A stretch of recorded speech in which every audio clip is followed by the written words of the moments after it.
کمزوری کی ظاہری علامت تھی جس کی وجہ سے مسلمانوں کے دلوں میں خدشات پیدا ہو رہے تھے۔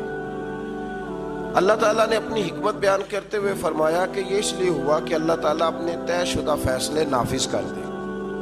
کئی دفعہ اللہ آزمائش میں اس لیے ڈالتا ہے کہ اللہ کچھ فیصلے کرنا چاہتا ہے، یعنی ظاہری کمزوری کے باوجود مسلمانوں کو غلبہ اور فتح مقدر کر دے، اور اللہ تعالیٰ جو فیصلہ فرماتا ہے پھر وہ نافذ ہو کے رہتا ہے۔ آیت نمبر 45 میں اس مضمون کو اس طرح بیان فرمایا کہ مسلمان اور کفار دونوں پر اللہ نے بدر کے دن نیند طاری کر دی۔